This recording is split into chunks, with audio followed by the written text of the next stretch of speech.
제13회 신진학자 포럼 오늘 바로 시작하도록 하겠습니다. 저는 고신대 개혁주의 학술원 원장을 맡고 있는 이신열 교수입니다. 그리고 잠시 인사 말씀드리고 제가 기도하고 시작하도록 하겠습니다. 죄송합니다. 제가 의자를 좀 교체하도록 하겠습니다. 예.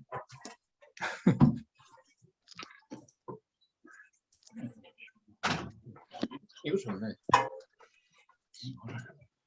오케이. 예. 여기가 이게 좀 테이블이 좀 높아가지고 적당한 의자가 없어서 좀 불편했는데 의자를 좀 교체를 했습니다. 죄송합니다. 예. 자, 그러면은 우리 이렇게 개혁주의 학술은 신진학자 포럼을 이제 2015년에 시작을 했는데 이제 벌써 세월이 많이 흘러가서 어느덧 13회를 맡게 되었습니다. 또 그동안에 이제 여러분들이 이제 굉장히 발표를 많이 해주셨는데 또 이렇게 오늘 이렇게 세 분 박사님들 이원재 박사님, 김재용 박사님, 황효주 박사님 이렇게 모시게 되어서 이렇게 포럼을 진행하게 된 것을 참으로 또 기쁘게 생각합니다. 오늘 이 이제 포럼을 통해서 또 좋은 그러한 배움과 또 섬김의 기회가 되었으면 참 좋겠습니다. 또 참석해 주신 모든 분들 그리고 이렇게 줌으로 진행하는데 또 참석해 주신 모든 분들께 진심으로 감사를 드리고 제가 한번 기도를 그러지 말고 우리 황원아 목사님께서 대구 산성교회 담임하고 계시는 우리 황원아 목사님께서 한번 시작 기도를 해주시고 바로 발표로 들어가도록 하겠습니다. 황 목사님 좀 부탁을 드립니다. 예. 기도하겠습니다. 하나님 아버지 감사합니다. 오늘 우리 고신대학교 신진학개혁주의학술원 신진학자 발표를 할 수 있도록 은혜 주셔서 감사합니다. 이 시간 우리 모두가 또 복된 시간 될 수 있게 해주시고 하나님 말씀의 유익함을 누릴 수 있게 해주시옵소서. 우리 학술을 이끌어 가시는 원장님과 또 한 교수님과 또 간사님과 오늘도 발표하는 세 분의 박사님들에게 은혜 허락해 주시옵소서. 예수님의 이름으로 기도합나이다. 아멘. 아멘. 예, 우리 황 목사님 또 기도해 주셔서 감사드립니다. 자, 이제 지금부터 발표를 시작하도록 하겠는데 첫 번째 순서는 이원재 박사님께서 발표를 해주실 텐데 이원재 박사님 제가 간단하게 소개해 드리도록 하겠습니다. 여러분들 그 파일 혹시 받으셨는지 모르겠는데 파일에 보면은 나와 있긴 한데 제가 간단하게 소개해 드리겠습니다. 이원재 박사님은 캐나다 토론토 대학교에서 고대 근동학으로 학사, 석사 학위를 그리고 미국 고든 코넬 신학교에서 목회학 석사 학위를 그리고 영국 에딘버러 대학교에서 그 에덴 동산의 죽음 경고 창세기 2장 17절의 초기 수용이라고 하는 주제로 박사 학위를 취득하셨습니다. 그리고 이제 국내에 이제 들어오셔서 부산의 푸른 초장교회에서 현재 사역을 하고 계십니다. 오늘 이 발표하시는 주제가 그 박사학위 논문 주제하고 거의 일치하는 것 같은데 그렇죠? 예. 네, 맞습니다. 네, 좋은 발표를 기대를 합니다. 그러면 이원재 박사님 이제 시작을 해주시면 감사하겠습니다. 네. 네, 반갑습니다. 그 바로 그 화면 공유를 하시면서 시작을 하셔도 되고 아니면 뭐 잠깐 말씀을 하셔도 되고 뭐 자유롭게 하시면 되겠습니다. 예. 화면 공유를 어떻게? 여기 그 지금 현재 화면이 있지 않습니까? 네네. 그러면 거기 이제 아래쪽에 보면은 하단의 중간쯤에 초록색으로 된 화면 공유라고 하는 걸 누르시면은 예, 되겠습니다. 그 제 논문 제 컴퓨터에 있는 화면을 공유하는 건가요? 그렇죠. 지금 이제 컴퓨터에다가 네네네. 그 파일을 이렇게 파일을 이렇게 놓으시고 네네. 그러면 이제 이 화면 공유하면 이제 컴퓨터에 있는 컴퓨터 바탕 화면에 있는 이제 파일들이 나오거든요. 그러면 이제 그거를 여시면 되겠습니다. 조금 시간이 필요하겠습니까? 네, 잠시만요. 그럼 뭐 잠시 나갔다가 들어오셔도 되겠습니다. 뭐 급할 건 없으니까요. 네. 네, 잠시만요. 예. 그럼 제가 뭐 그동안에 잠깐 말씀을 드리고 이 박사님 잠깐 준비하시는 동안에 제가 잠깐 말씀을 드리도록 하겠습니다. 그 우리 고신대 개혁주의 학술은 이제 2007년에 설립이 되었습니다. 그래서 이제 그동안에 이미 이제 뭐 15년 정도의 기간이 경과되었는데, 이제 이 설립된 목적은 딴 게 아니라 이제 우리나라 교회가 사실은 이제 개혁주의 교회를 표방하는데, 이제 신학적으로 더욱 발전하는 이제 그런 일들을 위해서 이제 개혁주의 학술원이 이제 우리 고신대학교에 설립이 되었습니다. 그래서 이제 그동안에 이제 이 신진학자 포럼뿐만 아니라 이제 1년에 이제 2차례에 걸쳐서 정기 학술 대회, 그래서 이제 주로 이제 뭐 외국의 그런 중요한 이제 주제에 관련해서 중요한 강사분들을 초청해 가지고 이제 여러 행사들을 진행하면서 이제 국내 여러 이제 신학계에 주목을 많이 받았습니다. 그리고 또 갱신과 부흥이라고 하는 이제 학술 저널이 이제 학진이 아니죠.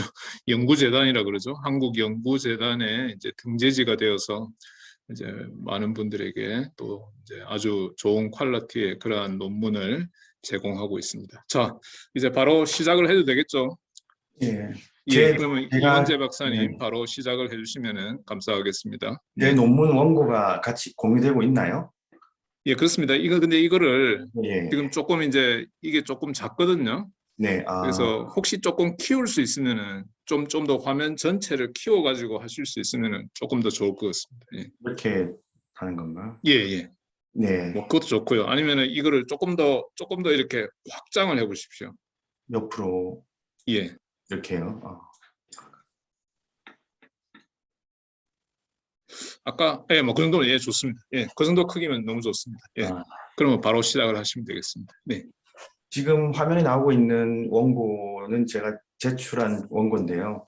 네네. 제가 오늘 발표하는 원고는 좀 짧은 버전이에요. 제가 가지고 있는 원고. 뭐 그건 뭐 자유롭게 하시면 네, 되겠습니다. 참고하시면서 따라와 주시면 되겠습니다. 네. 일단 뭐 제가 아까 제목을 말씀을 안 드렸는데 네. 제목을 한번 말씀해 주시고 시작을 하시면 좋겠습니다. 예. 네. 제가 에든버러 대학교 신학교에 이제 제출한 논문 제목은 에덴 동산의 죽음 경고, 창세기 2장 17절의 초기 수용사라는 제목입니다. 이 논문은 2019년에 이제 에든버러 대학 신학부에 제출되고 통과되었고 2020년 말에 티빙겐의 모어지백 출판사에서 책으로 출판이 되었습니다. 그래서 오늘 발표할 수 있게 기회를 주신 또 개혁학술원에 감사를 드립니다. 제 논문, 오늘 발표할 내용은요, 제 논문의 전체적인 내용과 또 이 목적, 이런 부분들을 제가 소개해 드리려고 합니다. 창세기 초반부에 등장하는 에덴 동산 이야기는요, 역사적으로 그리고 지금도 현대 유대교와 기독교 신학에서 중요하게 다뤄지는 본문이고 또 학계뿐만 아니라 대중적으로도 지속적으로 관심을 받아온 본문이라고 할 수가 있습니다. 또한 인간의 육체적 죽음의 기원이라는 주제에 대한 우리의 이해의 기초가 되는 본문이기도 합니다. 창세기 5장 3절에서 아담이 930년의 나이에 죽었다고 이제 기록을 하고 있습니다. 그런데 이 죽음은 일반적인 한 인간의 죽음에 대한 보고가 아니고 성경의 많은 독자와 비독자들이 원래 불멸, 즉 죽지 않는 존재로 창조되었고 소위 타락이라는 비극적인 사건이 일어날 때까지 에덴 동산에서 유일하게 그 지위를 누린 것으로 믿고 있는 최초 인간의 죽음입니다. 주요 기독교 전통에서는 일반적으로 최초의 인간 아담과 하와가 불멸의 존재로 창조되었다고 이해되어져 왔습니다. 세상에 죽음이라는 존재가 들어오게 된 것은 아담이 하나님의 명령에 불순종했기 때문이라고 이제 확정적으로 명시한 가장 중요한 인물로는 2000년 전에 사도 바울을 들 수가 있습니다. 사도 바울은 로마서 5장 12절에서 이렇게 기록합니다. 그러므로 한 사람으로 말미암아 죄가 세상에 들어오고 죄로 말미암아 사망이 들어왔나니 이와 같이 모든 사람이 죄를 지었으므로 사망이 모든 사람에게 이르렀느니라. 어거스틴의 원제로는 아담과 하와의 이야기에 대한 이런 바울의 해석을 바탕으로 발전했습니다. 어거스틴은 펠라기우스를 반증하기 위해서 다음과 같은 결론을 제시하였습니다. 인간의 본성은 처음에는 흠이 없고 죄가 없는 상태로 창조되었으며 아담이 죄를 범하지 않았다면 육체를 빼앗기지 않고 불멸과 썩지 않는 옷을 입었을 것입니다. 마찬가지로 존 칼빈은 아담이 결함이 없는 몸과 영혼을 가졌고 죽음으로부터 완전히 자유로웠지만 하나님의 명령을 어긴 순간부터 죽는 존재가 되었다고 기록하였습니다. 특별히 칼빈은 아담이 선악을 알게 하는 나무에서 먹은 그날에 바로 사형이 집행되지 않은 것에 대해 죽음의 이중 개념, 즉 영적 그리고 육체적 죽음의 개념으로 설명을 합니다. 마틴 루터도 그의 창세기 주석에서 만약 아담이 하나님의 명령에 순종했더라면 그는 절대로 죽지 않았을 것입니다. 죽음은 죄로 말미암았기 때문입니다. 라고 기록을 하였습니다. 사소한 세부 사항은 다르지만 이처럼 전통 기독교에 속한 대부분의 주석가들은 일반적으로 아담의 죄로 인해 인간에게 죽음이 시작되었다는 바울의 주장을 따르고 있습니다. 그런데 여기서 짚고 인정하고 넘어가야 할 사실이 하나 있는데요. 에덴 동산 이야기를 고린도전서 15장과 로마서 5장의 바울의 렌즈를 통해서 읽지 않는다면 타락 이전에 불멸 아담의 개념은 에덴 동산 이야기 자체에서는 명백한 본문적 근거를 찾지 못한다는 사실입니다. 제 주변에 있는 사람들한테 제가 논문을 쓰면서 질문을 여러 번 했던 적이 있는데요. 창세기 2장 17절에 하나님께서 아담에게 선악을 알게 하는 나무를 먹으면 먹는 그날에 죽을 것이다. 이렇게 하나님께서 말씀하셨는데 왜 그날에 먹은 그날에 죽지 않았을까? 제가 이렇게 질문을 주변 사람들에게 했고요. 또 그분들의 대부분의 사람들의 대답은 이렇습니다. 그것은 죽는 존재가 된다는 뜻이야. 바울도 그렇게 말하고 있고 영적인 죽음을 의미하는 것이야. 그렇게 대답을 합니다. 맞습니다. 저도 그렇게 해석하는 게 틀렸다는 것을 말하는 것이 아니고요. 제가 말하는 것은 창세기 에덴 동산 이야기 본문에는 그에 대한 명시적인 근거를 찾기가 어렵다는 것입니다. 불순종하기 전에 아담과 하와의 불멸의 지위를 확고히 하는 그런 해석은 창세기 안에서는 명확하게 주어지지 않는다는 것입니다. 물론 타락 이전에 아담과 하와의 불멸의 지위에 대한 이런 힌트를 제공하는 이야기에 특정 요소들이 있지만 그런 힌트를 제공하는 요소들은 오히려 다른 이제 자유주의 진영권에 있는 학자들에 의해서 동일하게 그 힌트를 증거로 사용하면서 타락 이전에 죽음이 존재했었다라는 주장에 이제 서포트가 되는 그렇게 사용되기도 합니다. 그래서 이 하나님께서 이 에덴 동산 이야기에서 들어있는 내러티브의 이 요소들이 명확하게 죽음뿐만 아니라 여러 가지 주제들에 대해서 명확하게 우리에게 제시해주지 않고 있는 것 여러 가지들이 있는데요. 예를 들어서 하나님께서 이제 아담과 하와를 쫓아내실 때 하시는 말씀에 이제 그들이 생명나무도 먹고 영생할까 하노라 이렇게 말씀하시는데요. 그러면 이것은 무슨 뜻인가? 이게 죽는 존재가 된다는 뜻이 아니냐라고 이제 우리가 질문할 수도 있지만 이 부분도 사실 아담이 생명나무를 먹기 전에는 그럼 죽지 않는 존재였는지 생명나무를 한 번만 먹으면 영생할 수 있는 지위를 얻게 된다는 건지 아니면 생명나무를 계속해서 매일 먹어줘야 영원히 사는 존재가 될 수 있었던 건지 이런 것에 대한 해석이 있을 수 있고 또 그런 부분에 대한 정확한 답은 나타나 있지 않다는 것이죠. 어거스틴이 주장하는 것처럼 매일 이 생명나무의 열매를 먹어야 그것이 유지된다는 그것이 사실이라면 그러면 먹지 않았을 때는 아담과 하와는 어차피 처음부터 죽는 존재였지 않았을까라고 추정할 수도 있는 것이죠.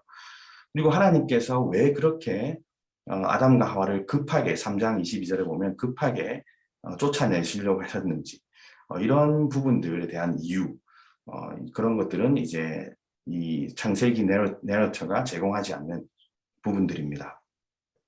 그래서 이렇게 창세기 저자가 제공하고 있지 않은 디테일한 설명들이나 이런 요소들로 인해서 정확하게 주어지지 않는 정보들이죠. 그런 정보들로 인해서 해석적인 질문들이 발생하게 되고 또 우리는 그 해석적인 질문에 대한 답을 창세기 안에서는 찾기가 어렵다는 것이죠. 그래서 어떤 학자들, 일부 자유주의 진영의 학자들은 이렇게 말을 합니다.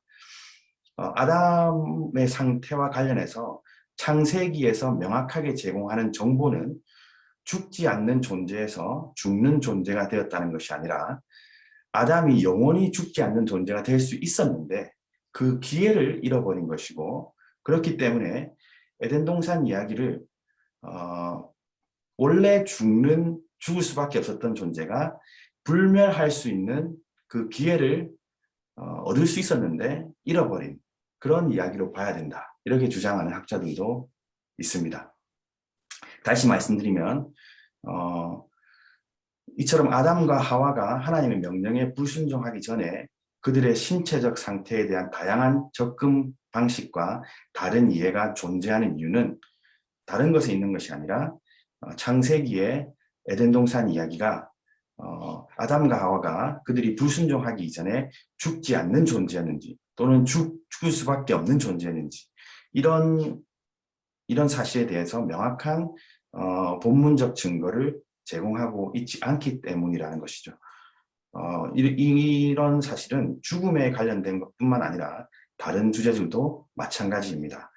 예를 들어서 동물들은 그럼 영원히 사는 존재였는가?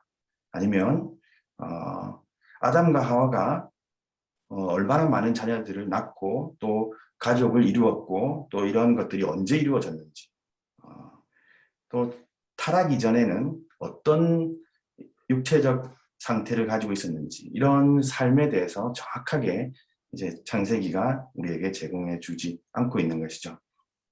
이렇게 에덴 동산 이야기에는 종종 발견되는 내러티브 간격, 내러티브 갭스라고 하는데요. 그런 요소들이 있습니다. 이렇게 창세기 저자가 한 사건에서 다른 사건으로 내러티브의 세부 사항들을 건너뛰면서 독자들에게 논란이 될 수도 있는 그런 문제들에 대한 설명이나 해결책을 제시하고 있지 않는 것이죠. 그래서 에덴 동산 이야기를 읽는 모든 독자들은 이러한 내러티브 간격을 스스로의 해석으로 채우거나 get feeling이라고 하는데요.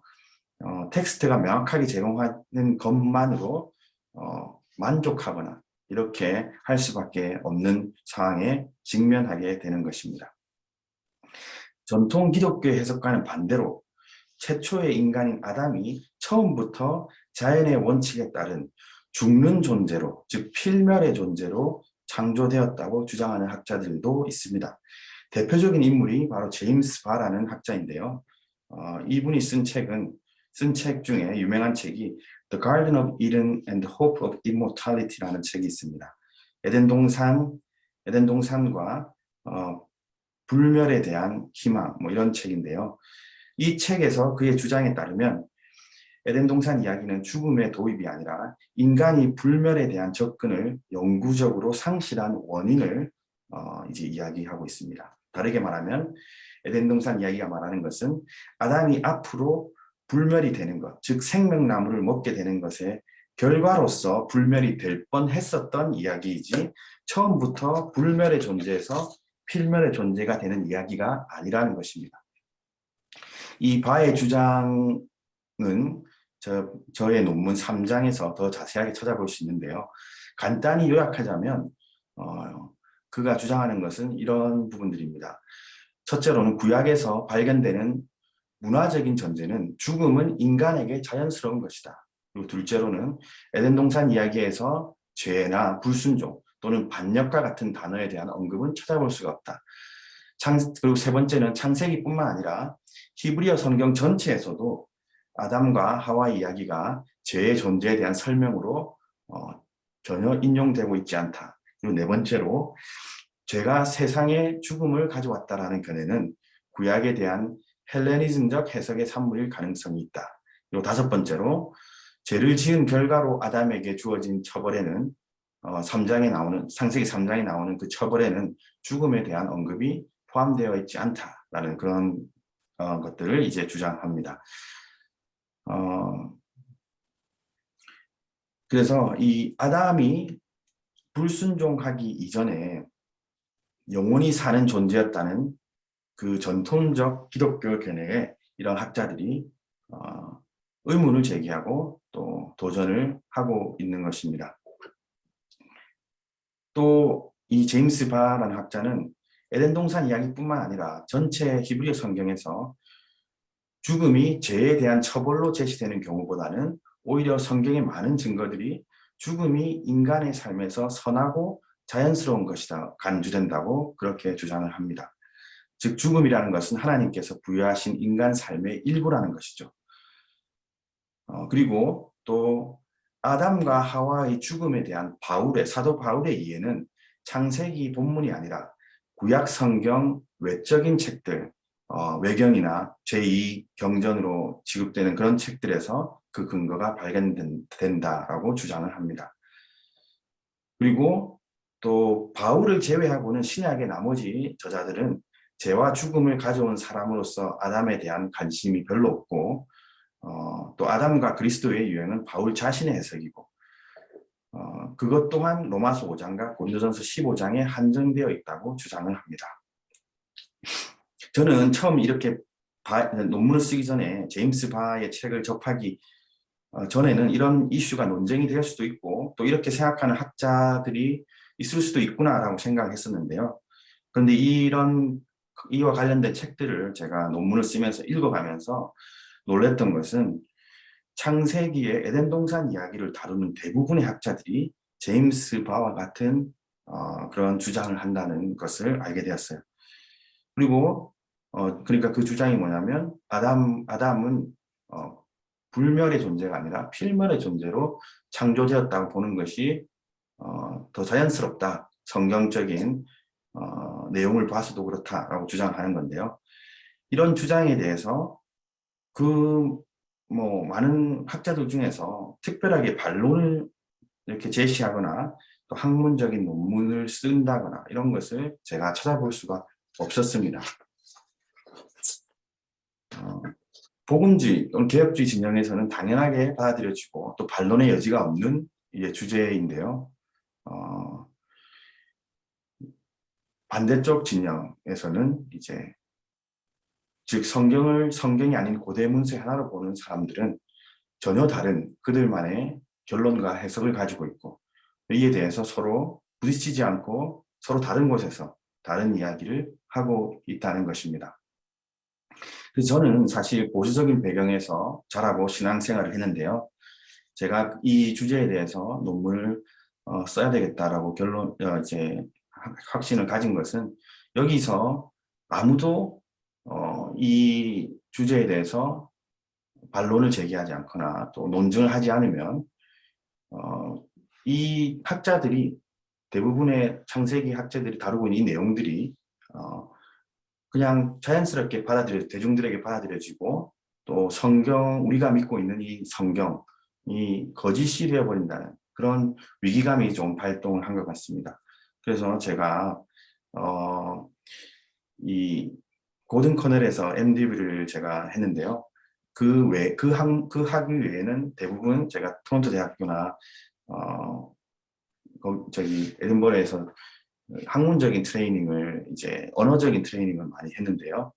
그래서 제가 배운 이런 방법들을 사용해서 이 학자들이 주장하는 주장에 허점은 없는지, 그들이 주장하는 이 제2성전 문헌들의 증거들을 볼 때 꼭 그 사람들이 잘못 보고 있는 건 없는지, 잘못 전제하고 있는 건 없는지 이런 것들에 대해서 분석을 하고 또 논문을 써야 되겠다 하는 생각을 하였습니다. 사도 바울이 그렇게 말하고 있지 않느냐, 신약 성경이 그렇게 말하고 있다, 이런 주장으로는 그들과 대화를 할 수가 없죠.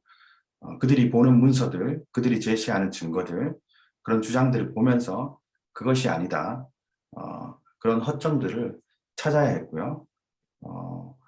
그래서 제가 이 논문을 쓰게 되었습니다. 이제는 이제 제임스 바가 이런 주제에 대해서 말을 했지만 에덴 동산 이야기를 다루는 이제 학자들이 어느 정도까지 이제 말을 하냐면요. 창세기 본문도 아담과 하와가 필멸의 존재로 창조되었다고 말하고 있다. 이렇게 주장을 하고요. 또 다른 초기 유대 문헌들마저도 모든 문서들이 인간이 처음부터 필멸로 창조되었다고 일관되게 보고하고 있다. 이렇게 주장을 합니다. 그리고 그들 중 일부는 사도 바울마저도 그런 해석에 동조한다라고 주장을 합니다.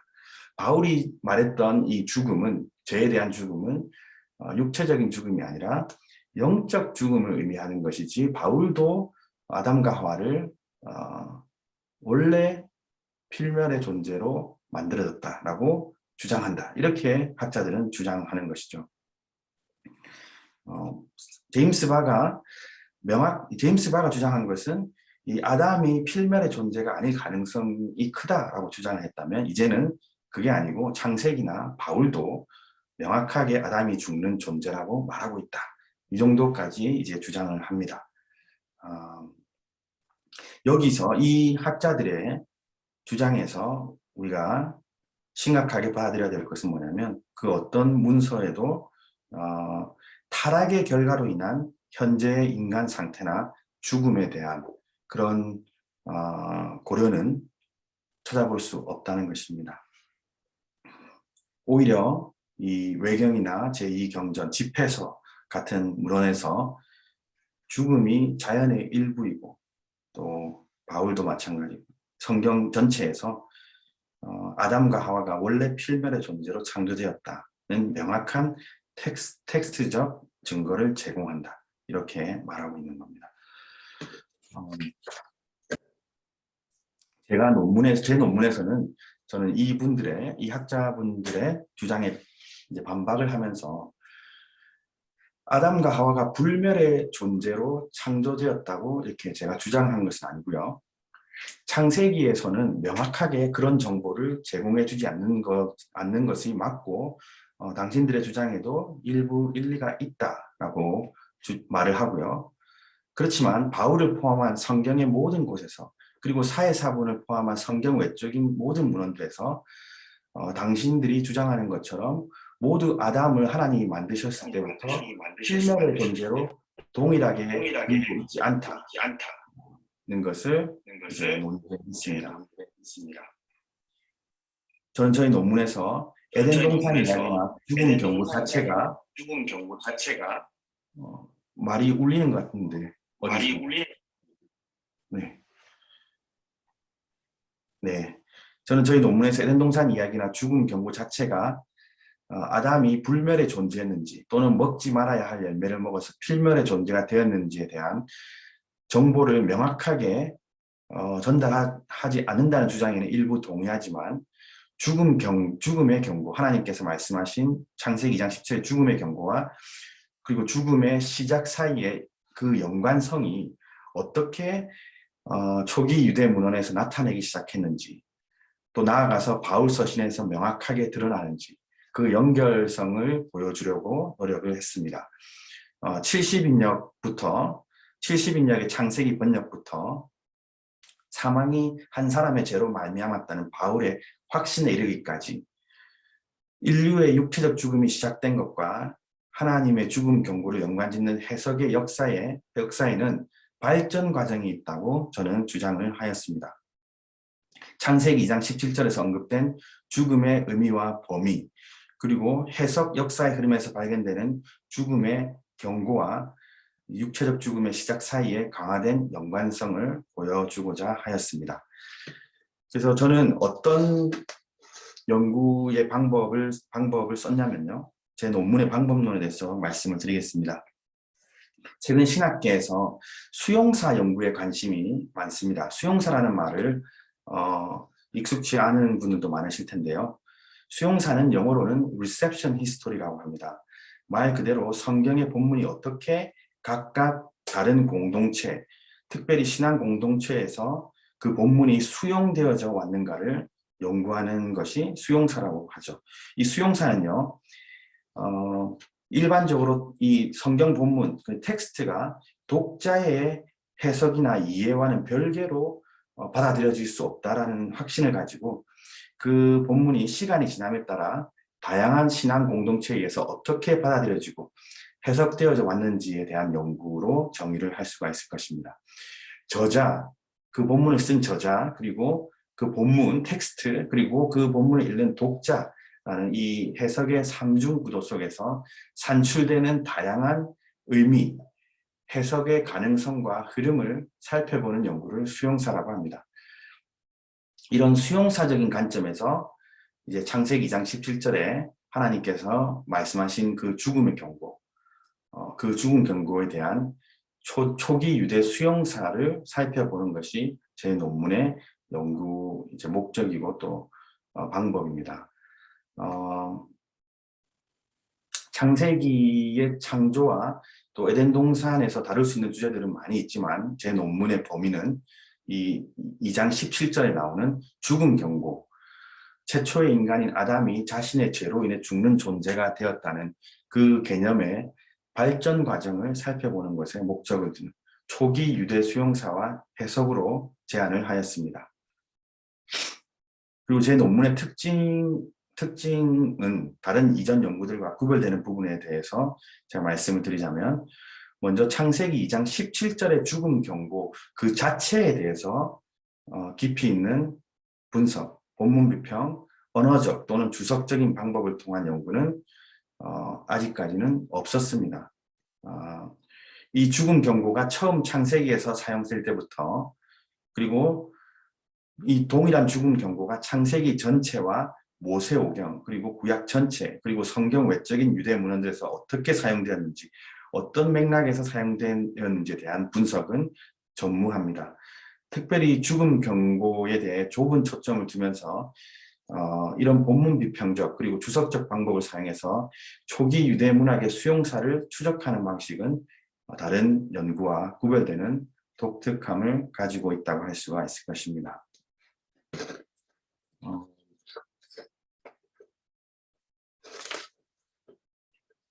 그래서 조금 더 제 논문을 자세히 말씀드리자면, 창세기 2장 17절은 선악을 알게 하는 나무의 열매에 대해 다음과 같이 경고하고 있습니다.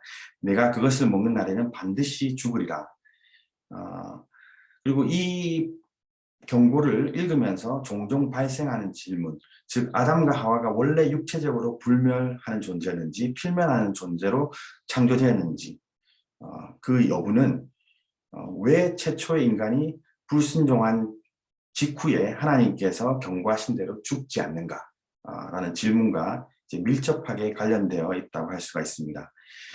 왜 하나님께서는 그 먹는 그날에 죽는다고 하셨는데 그날에 죽지 않는가? 이 질문에 답하려는 시도로 하나님께서 이제 창세기 2장 17절에 의미하셨던 죽음은 임박한 사형 선고에 관한 것이 아니라 인간이 죽는 존재가 되는 것을 의미하신 것이다라는 해석 또는 설명이 제시가 됩니다. 그리고 이와 같은 설명에 이어지는 것이, 그들이 만약 선악을 알게 하는 나무에서 먹지 않았다면 영원히 살았을 것이고, 또는 그들이 동산의 다른 나무인 생명나무를 계속 먹었다면 영원히 살 수 있었을 것이다 라는 그런 가정들이 이제 제시가 되는 것입니다. 그렇지만 이 질문에 대한 답은 먼저 이 창세기 2장 17절의 죽음 경고가 히브리어 성경에서 어떻게 사용되었는지, 정확한 의미와 이 사용 용례들을 이제 문학적 맥락을 살피면서 조사를 잘 하면 더 그 질문에 대한 답을 잘 할 수 있다라고 생각을 하고, 그래서 저는 논문에서 이런 죽음 경고에 대한 상세한 주석적 조사를 먼저 다루고요. 그리고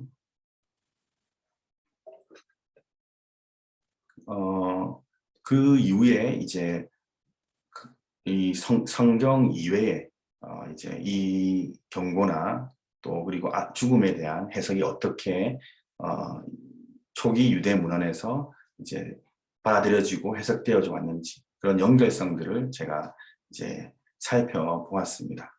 그리고 제 논문에서는 영적 죽음의 개념에 대한 그런 부분도 일부 다루고 있지만 제 논문은 주로 육체적 죽음의 기원에 국한을 하고 육체적 죽음 이후의 삶이나 영혼의 불멸에 대한 해석적 발전에 대해서는 광범위하게 다루고 있지 않습니다. 그리고 이제 바울 이후의 해석은 뭐 어거스틴이나 뭐 이런 다른 이제 교부들의 이 해석들은 다루고 있는 부분들이 있지만 제 논문의 전체적인 범위에서는 이제 제외가 되었습니다. 왜냐하면 사도 바울의 해석 이후로 그 해석들이 좀 전에 말씀드린 것처럼 계속 사도 바울의 해석을 바탕으로 이후의 해석들이 이제 발전하는 것이기 때문에 제가 지난해에 이제 출판한 제 책 이후로 이제 출판을 생각하고 있는 책이 이제 사도 바울 이후에 이런 해석들이 어떻게 또 받아들여지고 또 세부적으로 발전해 가는지에 대한 내용을 이제 2부로 책을 쓰려고 준비 중에 있습니다. 그래서 제 논문의 내용을 짧게 이제 챕터별로 좀 설명을 드리자면 이제 챕터 1은 서론이고요. 이제 챕터 2에서 2장에서는 이제 창세기 안에서 발견되는 이 내러티브적 요소들, 이제 타락하기 전에 아담과 하와가 어떤 육체적인 지위나 이런 상태를 가지고 있었는지 이런 것들을 이제 내러티브 하나하나 단어 하나하나 분석하면서 이제 그 죽음 경고도 어떻게 이 내러티브 요소들에 비교해서 이해될 수 있는지 그런 것들을 이제 다루는 첫 번째 부분이 이제 챕터 2장에서 그것들을 다루었고요. 두 번째는 이제 세 번째 텍스트에서는 세 번째 장에서는 이제 3장에 나오는 하나님이 이 말씀하시는 형벌, 즉 이 선악과를 먹고 난 뒤에 아담과 하와와 그리고 뱀에게 주시는 하나님의 이제 퍼니시먼트, 형벌에 대해서 이제 좀 더 자세하게 다루는 것이 제 3장에 나와 있습니다. 여러 가지 형벌에서도 이제 여러 가지 요소들이 있는데 죽음에 대한 그런 부분들이 약하게 표현되었다는 그런 부분들을 인정하면서 또 우리가 어떻게 그럼에도 불구하고 이제 창세기 3장에서도 이제 죽음이라는 것이 타락 이전에도 있었다라는 주장이 이제 거기에 대한 이제 논증을 하는 그런 부분이 제 3장에서 이제 나옵니다. 뭐냐면 자유진영주의 학자들은 이 3장에 나오는 하나님의 형벌에 대한 내용을 가지고도 자신들의 주장을 이제 서포트하는 그런 부분들이 있기 때문에 제가 그 부분을 다루었고요. 그리고 4장에서는 이제 70인역과 라틴 번역, 이 번역자들이 어떻게 창세기를 번역하면서 그들만의 해석을 그 번역에 넣었는지 이런 것들을 살펴보았습니다. 짧게 말씀드리면 창세기의 내용에서 정확한 이 설명이 없기 때문에 주전 3세기, 2세기 그때 70인역을 번역했던 이 번역자들도 분명 자신들의 신학적인 견해를 가지고 있었을 것인데 그 견해를 그들만의 번역에 이제 넣었다는 그런 부분들이 있거든요. 제일 중요한 것은 뭐냐면 이 너희들이 반드시 죽으리라라고 하나님께서 말씀하실 때 아담에게 단수로 히브리어 성경에서는 말씀하셨는데 70인역에서는 복수로 너희들은 죽을 것이다 라고 70인역 창세기 번역자가 그렇게 번역을 해요. 어떤 이유로 그런 번역을 했는지는 우리가 알 수가 없죠. 번역자의 마음으로 들어갈 수가 없으니까. 그렇지만 이 번역이 나중에 후대 주석가들이나 해석자들에게 어떻게 받아들여지는가는 또 별개의 문제죠. 너희들은 죽을 것이다 라고 했으니 이것은 아담뿐만 아니라 하와에게도 말씀하신 것이고 또 더 나아가서 모든 인류에게 해당하는 그런 해석이 나올 수가 있는 것이죠.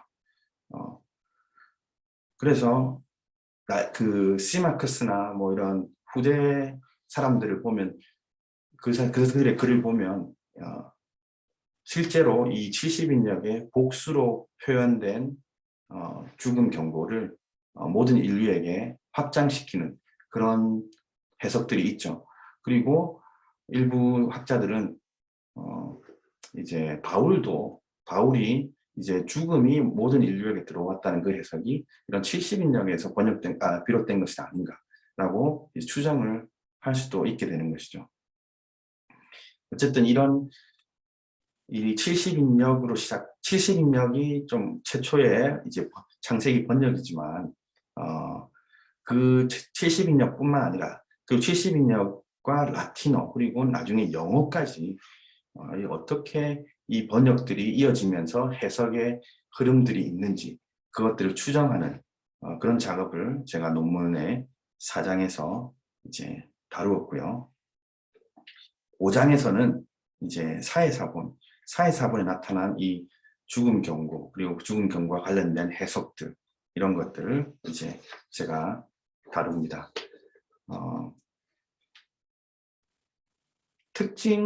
사회사본과 70인역의 특징 중에 번역의 특징 중에 하나가 뭐냐면 특히 하와의 죄에 대한 강조점을 많이 이렇게 나타내는 것을 볼 수가 있는데요. 히브리 성경에서는 나타나 있지 않은 여성에 대한 책임들, 죄에 대한 여성의 역할과 책임들을 좀 더 강하게 히브리 성경에서는 찾아볼 수 없는 부분들을 이제 번역적인 부분에서 첨가하기도 하고 또 다루기도 하는 그런 부분들이 있어요. 그리고 이제 제가 6장에서 다룬 것은 집회서 벤시라 문서 70인역에 포함된 이 벤시라에서도 이 창세기 2장 17절 죽음 경고에 대해서 이제 해석되는 부분들이 있는데 많은 학자들이 특히 벤시라를 다루는 유명한 학자들이 벤시라는 아담을 죽는 존재로 봤다. 여러 가지 구절들을 가지고 와서 이렇게 주장을 하는데요. 저는 이 주장에 대해서도 제 6장에서 반박을 하는 그런 논증을 하였습니다. 벤시라 이 저자는 그렇게 본 것이 아니고 그렇게 볼 수 있는 여지는 부족하다라는 것이 제가 이 학자들이 주장했던 그리고 그들이 가지고 와서 증거로 내밀었던 이런 이 구절들을 정확하게 이제 분석하면서 이제 제시를 한 것입니다. 그리고 7번째 장에서는 이제 바울 서신과 신약의 나머지 본문들을 이제 다루고 있습니다. 특히 고린도전서 15장과 로마서 5장 바울이 이제 직접적으로 죽음이 들어오게 된 이유에 대해서 아담의 불순종을 언급하는 이 부분에 대해서 집중적으로 다루고요.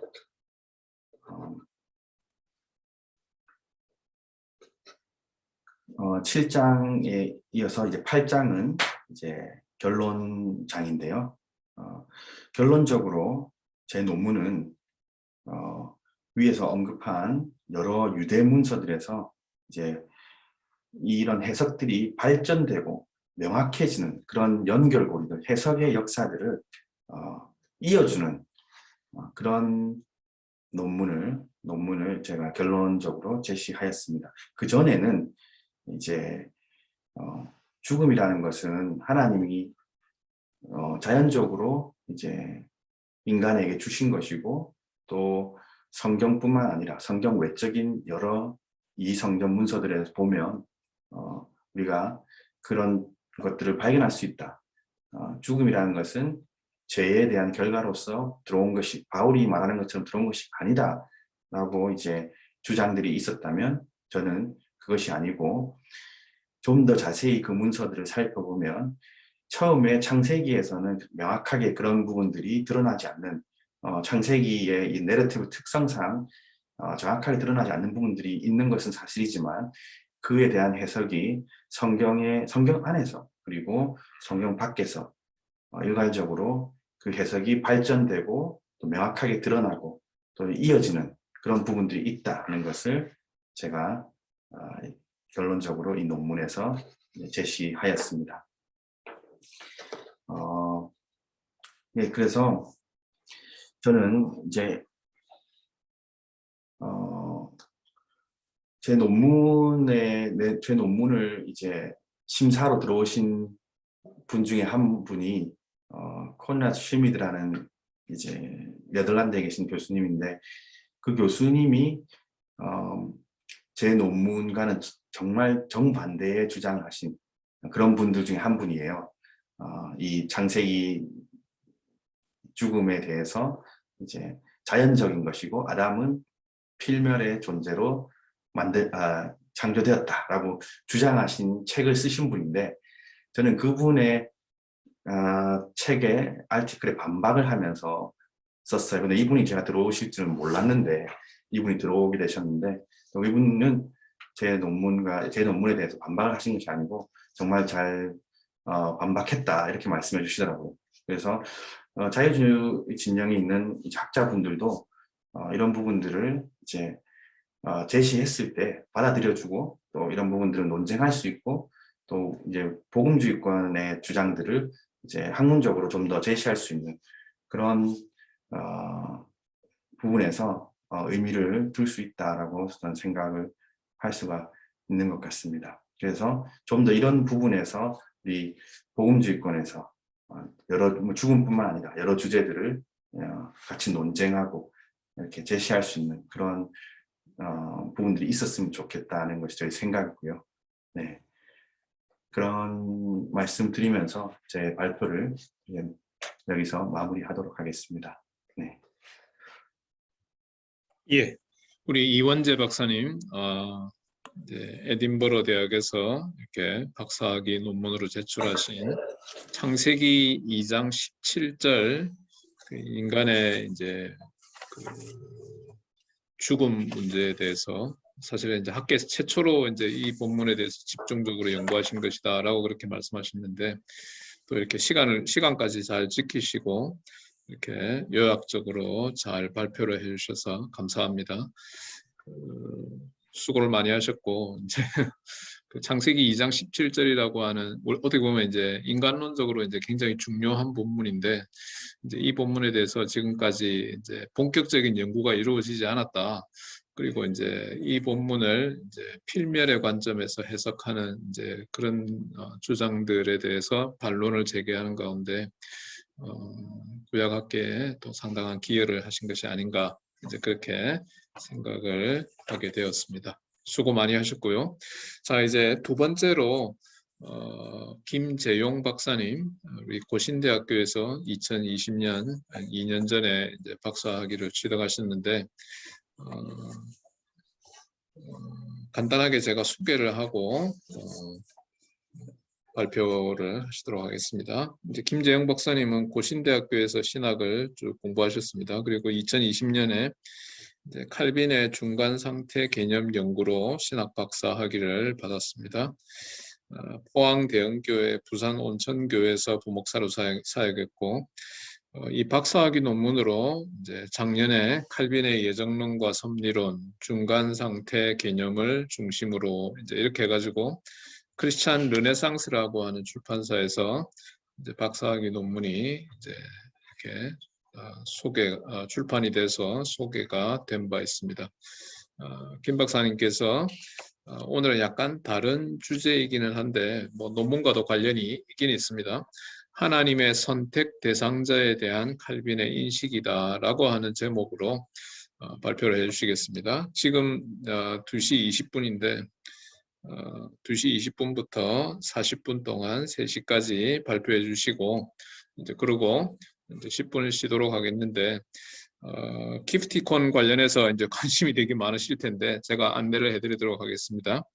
그 채팅창에 여러분들께서 이제 여러분들의 성명과 전화번호를 올려주시면은 이제 저희들이 준비한 그 기프티콘을 이제 오늘이나 뭐 내일 이제 문자로 발송을 해드리도록 하겠습니다. 그래서 잊지 마시고 채팅창에 여러분들의 이제 성명과 전화번호를 반드시 올려주시면 되겠습니다. 자, 우리 김재영 박사님 바로 시작해 주시면 감사하겠습니다. 예.